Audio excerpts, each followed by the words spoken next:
Okay, so there are a few components I'm going to be reusing from the old computer. I have a 32 gigabyte kit of RAM here I'm going to put in. Uh, I was on the fence about whether to upgrade the speed. This is only clocked at 2666, pretty slow, especially for Ryzen with everything we know about Ryzen.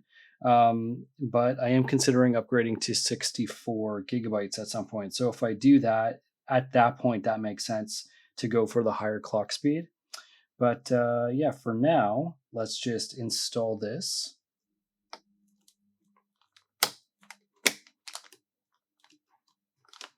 All right, so with the 32 gigabyte kit of RAM installed, the next thing that we need to do is put an SSD in here, and I need to boot off something. So I have two options here. The top is a Gen 4 NVMe slot. The bottom is a 3. For now, I'm going to put my Windows up here on the Gen 4. I have a stick from my previous build. It's a 256 gigabyte WD Black NVMe SSD. I think this is what I'm going to put up here. We'll put Windows on it. And at some point in the future, though, I'm kind of rethinking all my drives in my computer right now.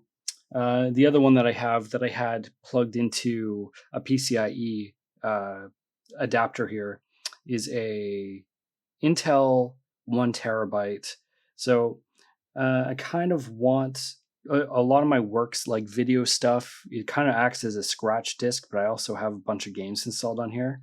I kind of think I want to do the same thing with a 2 terabyte and then use the 1 terabyte as my main OS drive, but I'll figure all that stuff out at some point in the future. For right now, I'm going to install this and then put Windows 10 on it. We're really close to the Windows 11 release, but I really don't like what I'm hearing about stability and stuff in it so far.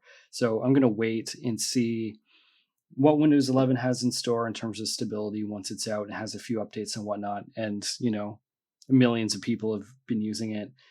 Until then, I'm going to be using Windows 10 LTSC. It's super stable. I have a lot of mods that I run on it. And for a production machine, that's pretty much what I'm used to right now. So I'm going to stick with that. Let's get this in.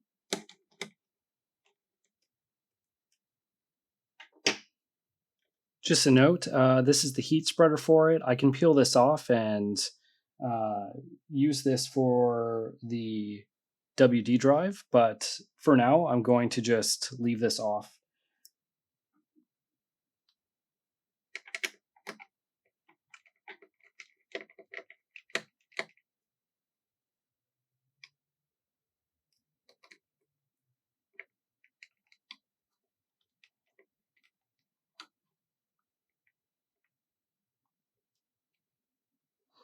Now, with that installed, I could go ahead and install this into the second slot, but I like to keep things super simple when I'm doing installs.